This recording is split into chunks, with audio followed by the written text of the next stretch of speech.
Hey guys. Today's installment of Sing Along Month involves a little bit of supplemental material. And since I happen to have that supplemental material, let's take a look at Charlie and the Chocolate Factory. First and foremost, I need to say that I don't want this review to be just a comparison between this movie and the 1971 adaptation, Willy Wonka and the Chocolate Factory. But let's be honest here. Willy Wonka is a classic, and comparisons are unavoidable. For example, I think this opening montage does a better job of setting up the anticipation for things to come than the original does. The first movie showed us the real process of how chocolate is made, which looks wildly inconsistent from Wonka's methods, but this movie opens right off the bat with showing us just how crazy Wonka's factory really is. We meet Charlie Bucket, played by Freddie Highmore, who lives within smelling distance of Wonka's factory. Sadly, our little Charlie is dirt poor, so smelling the chocolate is all that he can afford to do. His dad works in a toothpaste factory, and if he encounters any misshapen caps, he brings them home for Charlie to build his own little chocolate factory. Dad found it. Just the piece I needed. What piece was it? A head for Willy Wonka. How wonderful. It's quite a likeness. Aw, isn't that cute? He's just as weird and obsessed as Wonka himself. And what kind of toothpaste is that? Smiling. Charlie's Grandpa Joe then starts to regale our young protagonist with a big exposition dump about Willy Wonka, most notably how strange it is that Wonka's factory is still fully operational despite no one apparently working there. While the screenwriter John August is trying to be as true to the original book as possible, which is all that he could do since he had never seen the first movie, if you can believe it, he did make a very small but very important change to the story. Grandpa Joe is able to tell stories about Wonka because he actually worked for him way back when. Even as a little kid, I never understood how Grandpa Joe could possibly know everything about Wonka's story when he's supposed to be as reclusive as he is, so rewriting him as a former employee of Wonka's was a stroke of genius. Back to Grandpa's story, he tells Charlie of how Wonka was facing financial hardships as a result of other candy companies stealing his recipes. Fickelgruber started making an ice cream that would never melt. Prodnose came out with a chewing gum that never lost its flavor. Then Slugwood began making candy balloons that you could blow up to incredible sizes. The thievery got so bad that one day, without warning, Mr. Wonka told every single one of his workers that he was closing his chocolate factory forever. I'm closing my chocolate factory forever. I'm sorry. Okay, somebody help me out here. I've seen this trope several times before, where there's a narrator who discusses something that the character is doing, and then the character immediately confirms it by saying the exact same thing. Does anybody know the name for this trope? Because I love it. I gotta know what this thing is called. Charlie goes to bed after Grandpa's story, and I gotta point out this one little detail in the background. As I said earlier, Charlie is one of the poorest kids in town, so if ever he has the luxury of actually tasting any of Wonka's chocolate, it's only once a year as a birthday present. Since he can't actually keep the chocolate like any other kid would with their birthday gifts, he hangs on to the wrappers to remind him of how happy a birthday it was. The next day, the world is abuzz over how Willy Wonka will be holding a personalized tour of his factory to 5 children who are lucky enough to find golden tickets hidden in his candy bars. Of course, the world goes absolutely crazy over this contest, and they start buying out Wonka bars like mad. Personally, I like the way this montage is handled a lot better than in the original. I remember watching all of these little subplots and new characters being introduced, and being disappointed and confused over how they were brought up and never mentioned again. Only in hindsight do I see that they were all there to illustrate the sheer levels of insanity that Wonka's contest was inspiring. But seriously? All of these little scenarios look like they should be converging at some point later in the movie. But this one? Just a couple of seconds of frenzied shoppers is all we need. We then meet 4 out of the 5 lucky winners, all of whom are absolutely horrible. Augustus Gloop is so gluttonous that he barely takes his food out of its packaging before he starts eating it. Violet Beauregard is obsessed with being the best at everything, as opposed to simply being a record holder for chewing gum. Mike TV is a little asshole who has no trouble with saying things like, A retard figured out. And where the original Veruca Salt would stage violent protests over the prospect of not getting what she wants, this Veruca is so spoiled that the idea of not getting what she wants doesn't even register as a possibility.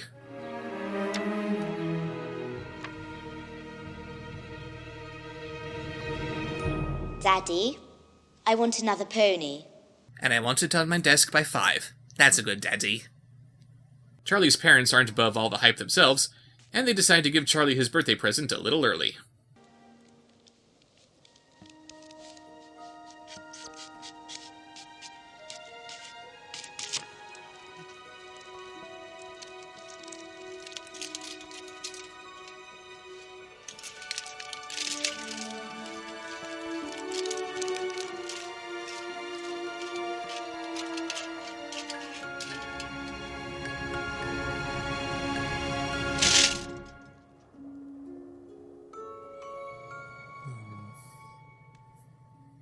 Even if you know he's not going to get the ticket right now, you really want him to. We'll share it. Oh no, Charlie. Not your birthday present. It's my candy bar, and I'll do what I want with it. Yeah, the opening narration says that Charlie Bucket is nothing special. He was not faster or stronger or more clever than other children. But, come on. He shares the only chocolate bar he gets for the entire year with his family? This movie sure knows how to make us love him, don't it? The next day, Grandpa Joe gives Charlie some money to buy a second candy bar, as opposed to magically conjuring up one. But alas, no golden ticket there either. But eventually he does find the last golden ticket, thanks to some money that he finds in the street with a picture of... Lord Alexander von Hamilton on it. Before he can get rushed by an angry mob of people who want to buy it off him, he gets it back home safe and sound. Chaos golden ticket! It's mine!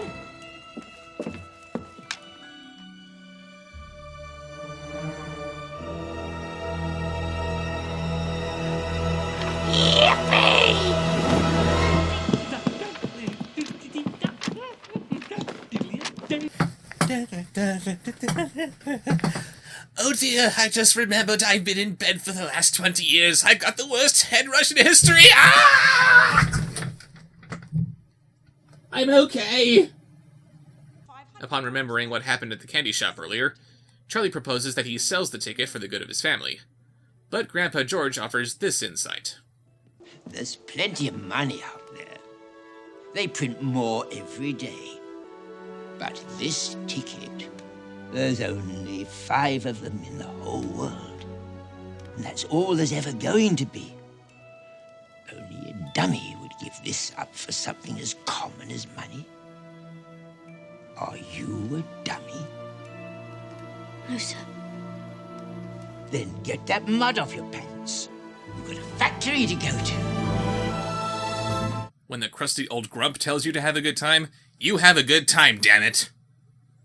Per the instructions on the back of the tickets, the kids all meet at Willy Wonka's factory the following day. You want to talk about Charlie being the luckiest boy in the world? You don't get much luckier than finding the last golden ticket the day before the tour is supposed to happen. Wonka opens the gates to welcome his guests when this happens. Willy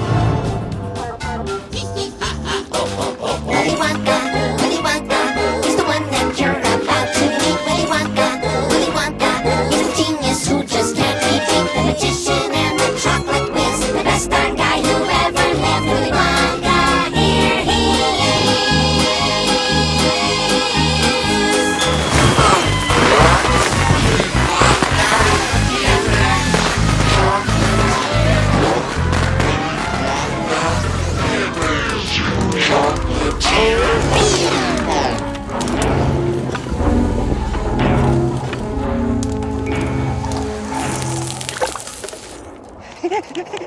Wasn't that just magnificent?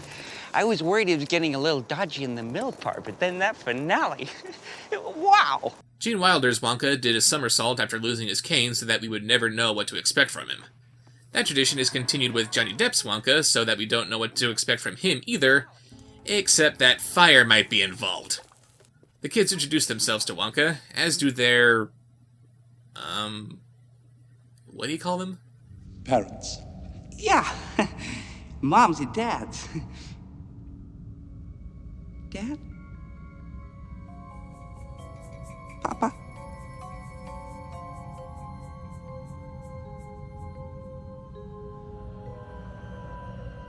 Okay then, let's move along. I'm glad they follow up that little mental relapse with a couple of flashbacks showing us that Wonka is who he is thanks to his fanatical dentist of a father, played by Christopher Lee. But even if we didn't get those flashbacks, this scene just says so much without saying anything at all. And first on our tour of Wonka's factory just happens to be the most memorable part. The chocolate room.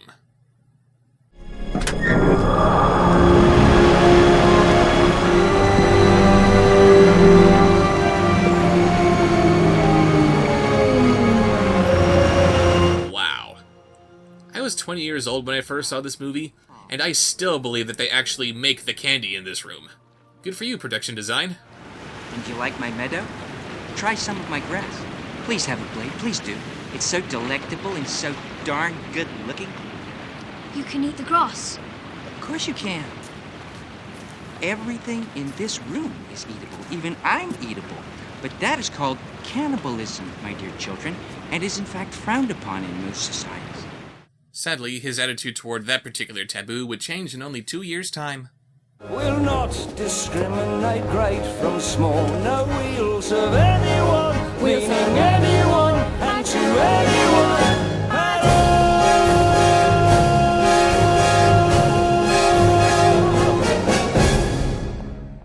The movie takes a break so Wonka can tell us about how the factory is operated by Oompa-loompas, a tribe of Aboriginal people who all look like Deep Roy for some reason. And because film is a visual medium, we get to see what happened instead of just relying on Wonka talking about it. Show. Don't tell. Augustus Gloop can't resist Wonka's chocolate waterfall, and he quickly falls in and gets stuck in one of its pipes. This brings us to our first Oompa-loompa song. And if you have a copy of Charlie and the Chocolate Factory, you can sing along with the movie too. Augustus Gloop, the great big greedy nincompoop.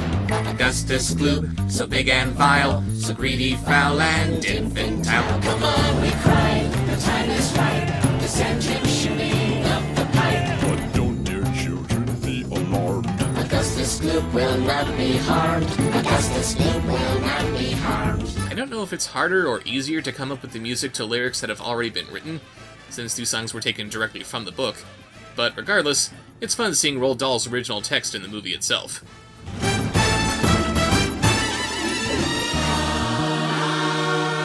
I'm also not sure what they're doing in the chocolate if Wonka insists that it can't be touched by human hands. Hey, little boy! My chocolate must be untouched by human hands. But I guess since they're gonna have to dump this particular batch of chocolate anyway, they might as well have fun with it for this musical number.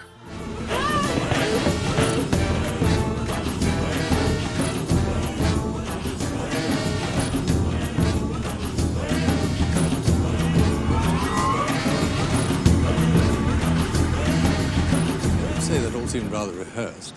Oh, poppycock. Mr. Wonka, Huh? why would Augustus's name already be in the Oompa-loompa song? Unless they Improvisation is a parlor trick. Anyone can do it. You, little girl, say something. Anything. Chewing gum. Chewing gum is really gross. Chewing gum I hate the most. See? Exactly the same. No, it isn't. Chewing gum is really gross. Chewing gum I hate the most. After boarding a boat, which they do not call the Jolly Rancher for some reason, Wonka has a little flashback to his childhood. And being raised by a Draculian dentist would be bad enough, but a Draculian dentist who detests the delectable? Lollipops. What we called cavities on a stick. And then we have all this chocolate. You know, just last week I was reading in a very important medical journal that some children are allergic to chocolate. Makes their noses itch. Maybe I'm not allergic. I could try a piece. Really? But why take a chance?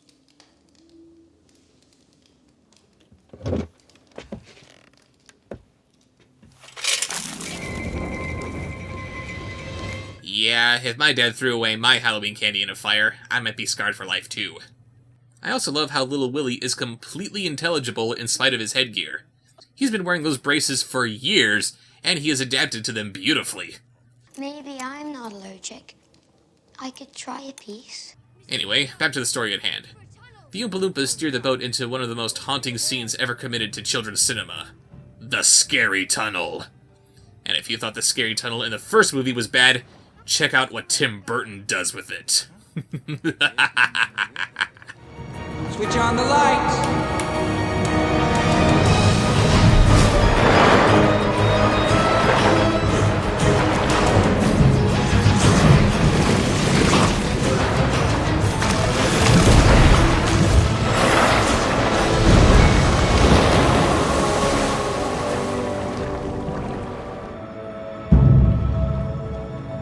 What does Tim Burton do with the scary tunnel? Nothing. Absolutely nothing. He just treats it like a log ride. You really don't need chickens getting their heads chopped off or bugs crawling on people's faces to get from A to B. Thank you, Mr. Burton. Seriously, what the f*** is even going on in this scene?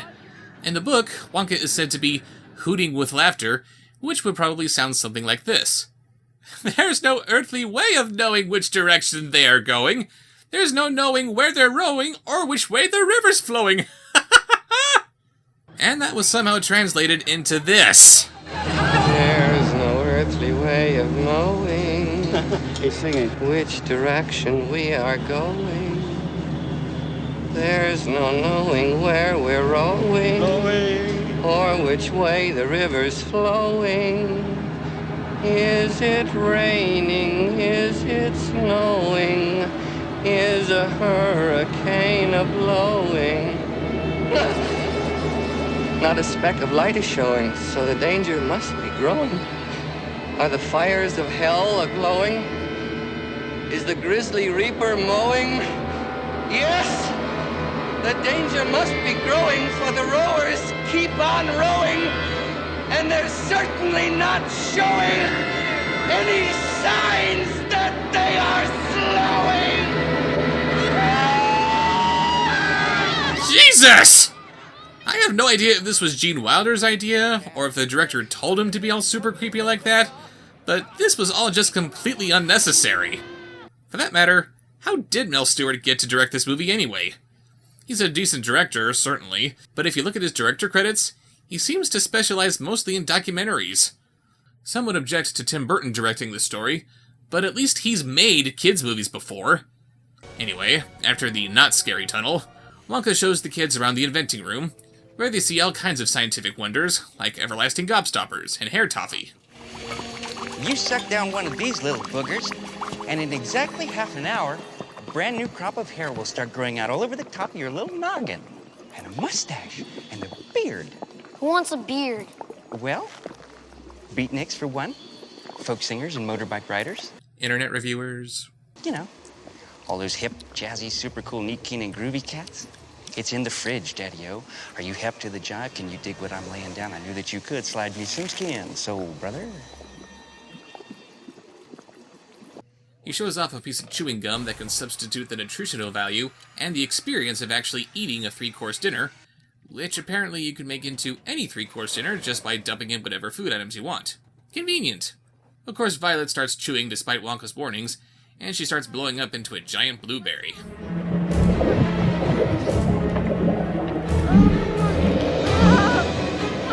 She's swelling up.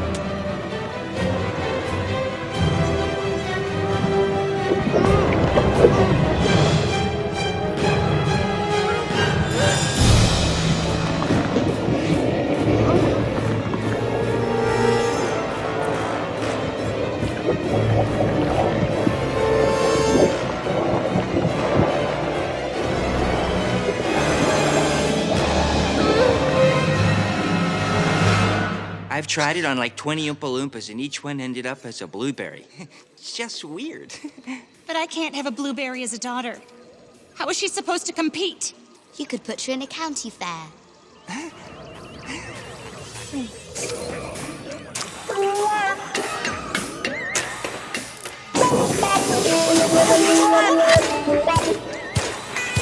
They say this cat Violet Beauregard is one bad mother. Shut your mouth. I'm talking about Violet. We can dig it. It would have been easy enough to keep the same music from the Augustus Gloop song and put it to the Violet song, but Danny Elfman takes it a step further and gives each song its own individual genre.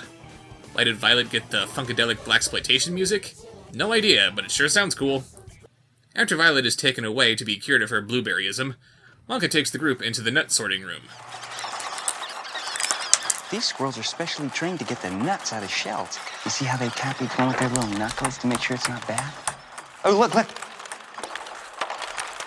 I think that one's got a bad nut. What's ironic is that this scene was modified into involving a bunch of giant geese in the original movie, since they didn't have the technology to portray a bunch of squirrels sorting nuts. Thanks to the magic of CGI, it could be realized far more easily, but even still, Burton is still keeping things as practical as possible by involving real squirrels wherever he can. Veruca wants one of the squirrels for herself, but Wonka puts his foot down. But they're not for sale. She can't have one. Daddy. I'm sorry, darling. Mr. Wonka's being unreasonable. I honestly have no idea if Johnny Depp is saying that himself, or if he was just dubbed over with the guy who played Veruca's father here, but either way, this is hilarious. If you won't get me a squirrel, I'll get one myself.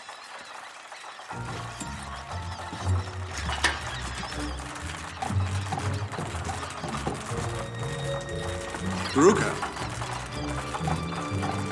Little girl? Stop, don't come back. The squirrels don't take kindly to Veruca's behavior, and they toss her down the garbage chute like the bad nut she is.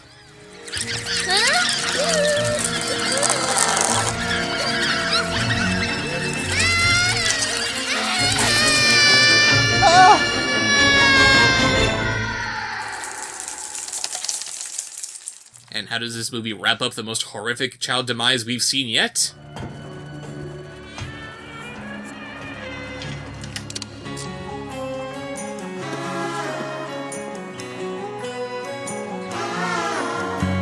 With a song that sounds like something the Beatles would sing.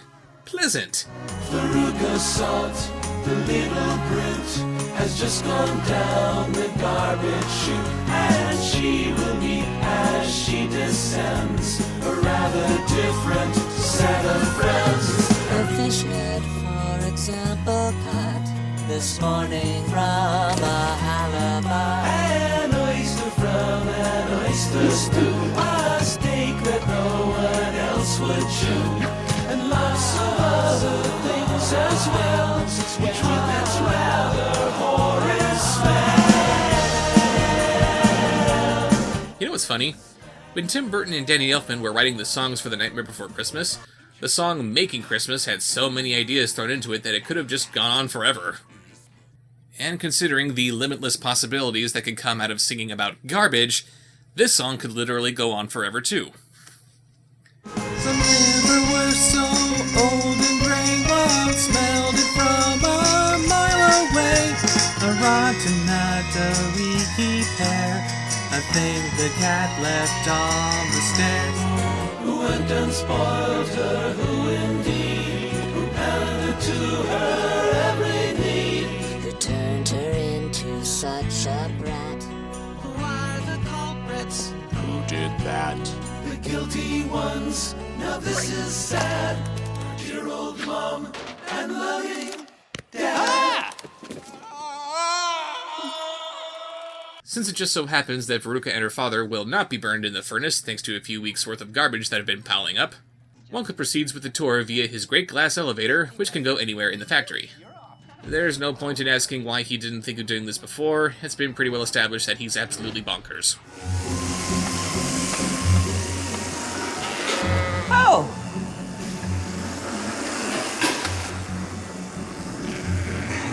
I'd rather not talk about this one. Gotta give the original movie this much. At least Wonka had the foresight to make them sign a non-disclosure agreement. No touching, no tasting, no telling. I gotta say though, candy that you can just grow like that, pretty clever. Probably illegal on too many counts, but pretty clever.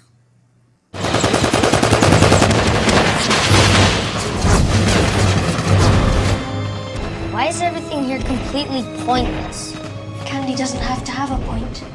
That's why it's candy. As much as I love Tim Burton's more artistic films, it does kind of suck that it's only getting harder and harder for him to make movies that are just fun and quirky. I mean, we all remember Beetlejuice as one of his classics, but let's face it, if he made a silly comedy like Beetlejuice after something as artistic as Big Fish, that movie would get a cult following at best. I do love a good steak dinner, but sometimes a movie can just be candy. Wonka lets Mike decide which room they visit next, and he chooses the television room, where Wonka is experimenting with sending chocolate bars through the airwaves. It's never established if the consumer would have to buy a specially made TV from Wonka for this to work, or if it works with any TV set, but either way, he's gonna make a mint with this idea. So imagine, you're sitting at home watching television, and suddenly a commercial will flash onto the screen, and a voice will say, Wonka's chocolates are the best in the world. If you don't believe us, try one for yourself. And you simply reach out and take it. Never mind the brilliant advertising ploy. Think of what you could do if you combined that technology with a DVD player. You could just cook yourself a couple of your favorite meals, get them on video, burn them onto a DVD, and you'll never have to cook again. So can you send other things? Say, like breakfast cereal? Of course it could. What about people? Well, why would I want to send a person? They don't taste very good at all. Don't you realize what you've invented? It's a teleporter. It's the most important invention in the history of the world. And all you think about is chocolate. As much as I hate Mike, he does have a point. I mean, there are so many things you can do with this technology, but all that Wonka can think of doing with it is making TV commercials when he's already one of the richest people on the planet?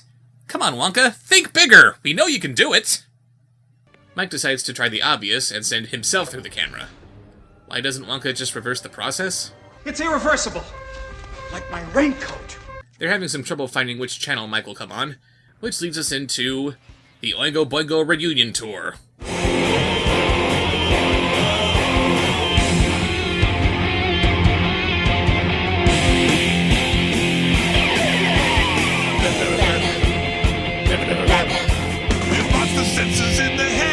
Imagination dead. It clogs and clutters up the mind. It makes a child so dull and blind. So dull. You can no longer understand the fairy tale of fairyland. The fairyland, the fairyland. His brain becomes as soft as cheese. His thinking powers must increase. And I think he only sees.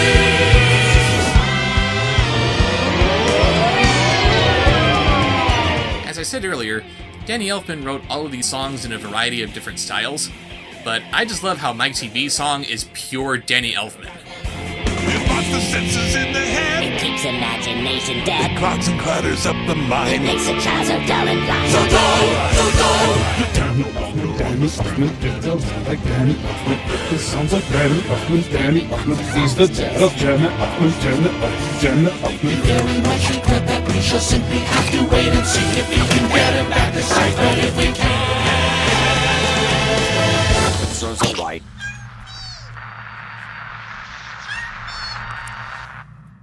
Oh, thank heavens, he's completely unharmed. And what exactly do you propose to do about it? I don't know. But young men are extremely springy. They stretch like mad. Let's go put him in the taffy puller. Taffy puller? Hey, that was my idea. And would you believe that actually works?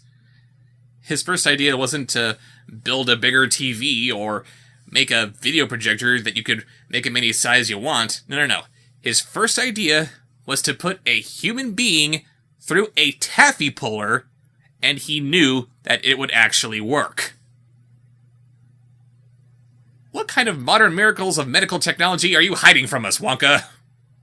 With Charlie as the last child standing, Wonka declares him the winner of the grand prize, which he can only reveal to Charlie after pressing a button on the elevator he's never pressed before.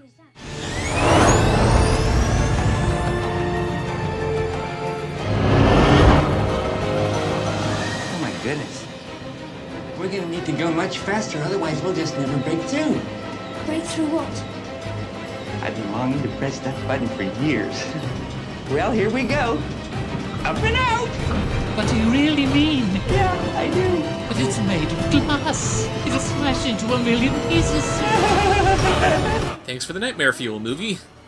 Speaking of Nightmare Fuel, the kids apparently survived their fates so they can tell their stories to the press just waiting outside. And then came the lawsuits. No touching, no tasting, no telling. How do you think they'll be back? Hard to know, dear. Wonka tells Charlie the big news that he's going to give him his entire factory, but if he accepts, his family can't come with him. So if I go with you to the factory, I won't ever see my family again. Yeah, consider that a bonus. Then I'm not going. I wouldn't give up my family for anything. Not for all the chocolate in the world. Well, that's just unexpected and weird.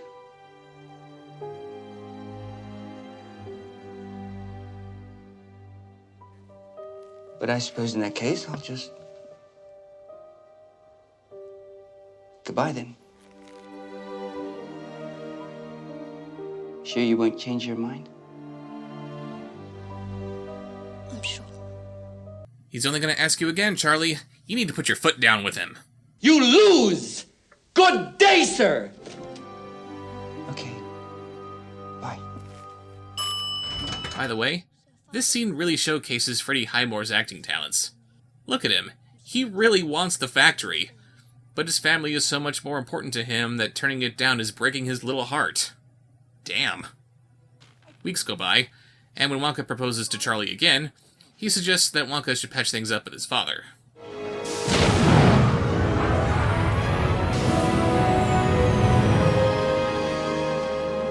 Oh yeah, Wonka's house just up and leaving wasn't a twisted reinterpretation of events from Little Willie's deranged subconscious. His father actually uprooted their entire house and made off with it in the couple of hours that Willie was gone. I guess he saw David Copperfield make the Statue of Liberty disappear, and he called him up. Hello, David. It's Wilbur Wonka. I need a favor from you.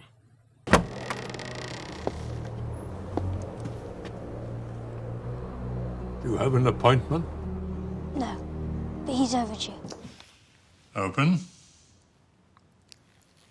Now, let's see what the damage is, shall we?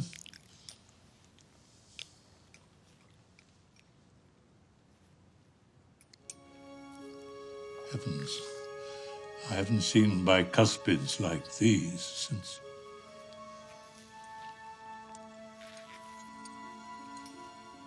Willie? Hi, Dad.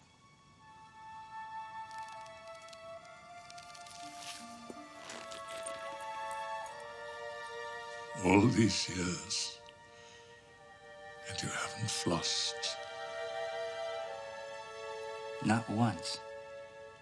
You can agree or disagree with any of the artistic decisions on this movie, but this is the one thing that's legitimately wrong with it.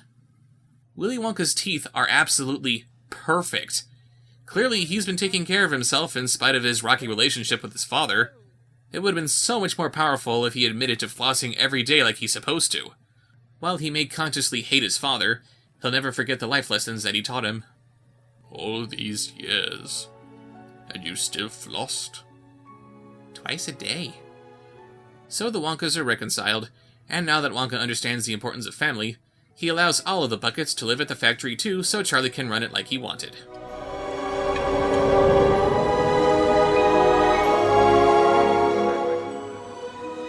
In the end, Charlie Bucket won a chocolate factory.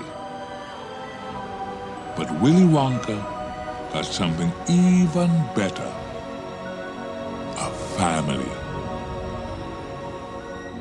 And one thing was absolutely certain. Life had never been sweeter.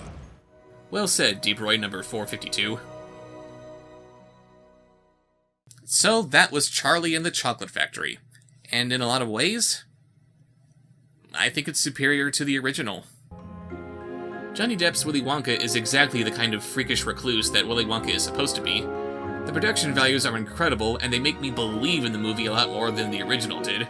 Freddie Highmore is an amazing actor for someone his age. The other kids are delightfully horrible in their own unique ways. Danny Elfman's musical score is a wonderful blend of whimsy and what the hell. And this isn't the kind of movie that could be remade by anybody.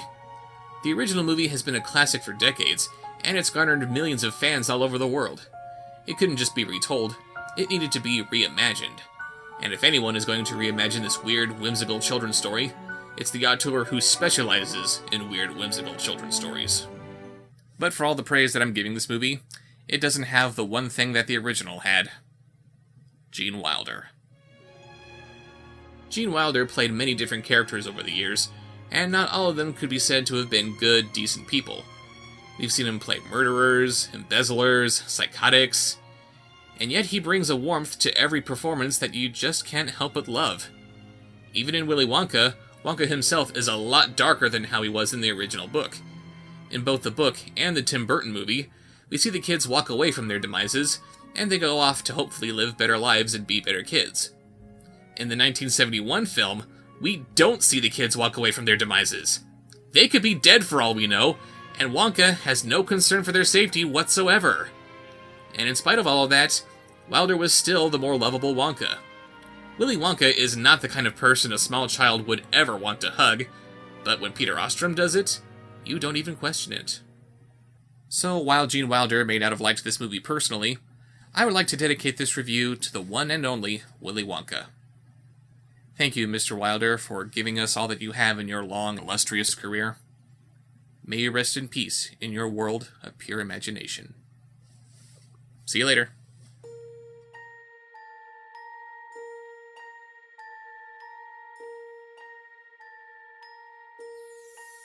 Come with me, and you'll be in a world of pure imagination. Take a look, and you'll see into your imagination.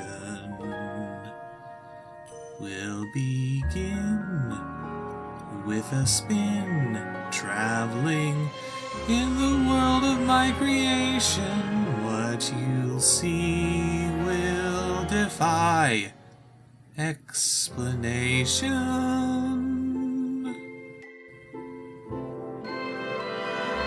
If you want to view paradise, simply look around and view it. Anything you want to do it. Wanna change the world, there's nothing to it. There is no life I know to compare with pure imagination. Living there, you'll be free if you truly wish to be.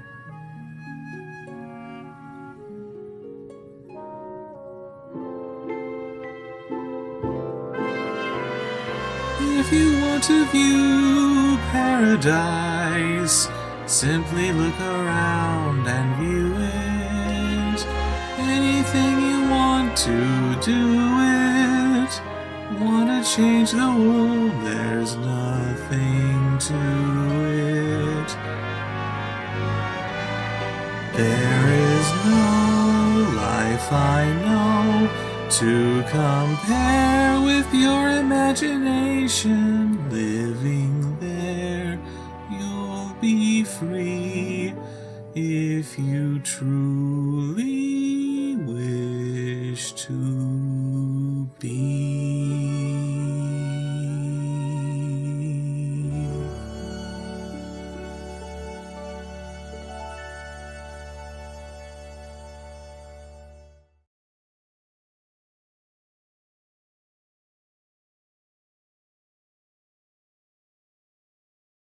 Good day, sir!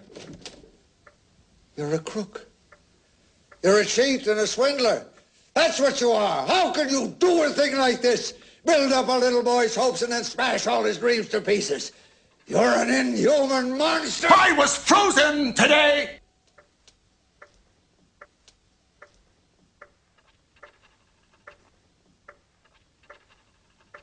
Come on, Charlie.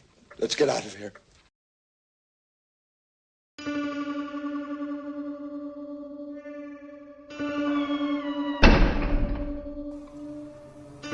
Subscribe, like, follow, comment, share, watch more.